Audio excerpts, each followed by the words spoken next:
والناشطات نشطا والسابحات سبحا فالسابقات سبقا فالمدبرات أمرا يوم ترجف الراجفة تتبعها الرادفة قلوب يومئذ واجفة أبصارها خاشعة يقولون أئنا لمردودون في الحافرة أئذا كنا عظاما نخرة قالوا تلك إذا كرة خاسرة فإنما هي زجرة واحدة فإذا هم بالساهرة هل أتاك حديث موسى إذ ناداه ربه بالواد المقدس طوى اذهب إلى فرعون إنه طغى فقل هل لك إلى أن تزكى وأهديك إلى ربك فتخشى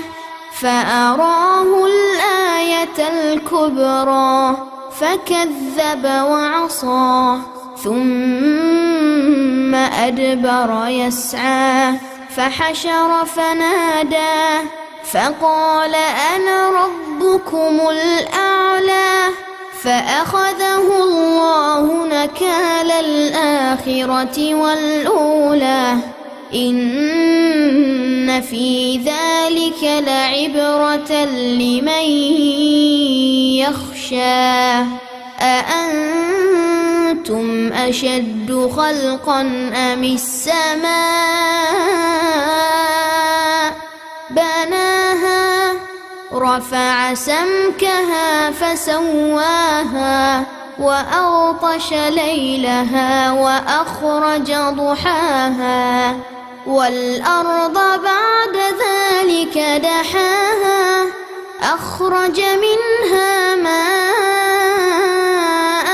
ومرعاها والجبال أرساها متاعا لكم ولأنعامكم فإذا جاءت الطامة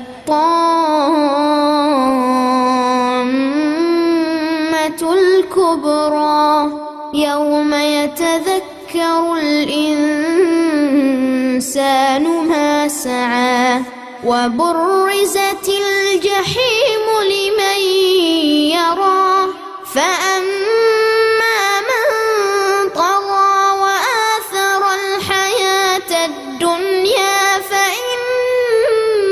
الجحيم هي المأوى وأما من خاف مقام ربه ونهى النفس عن الهوى فإن الجنة هي المأوى يسألونك عن الساعة أيان مرساها فيم أنت من ذكراها إلى ربك منتهاها إنما أنت منذر من يخشاها كأنهم يوم يرونها لم يلبثوا إلا عشية أو ضحاها.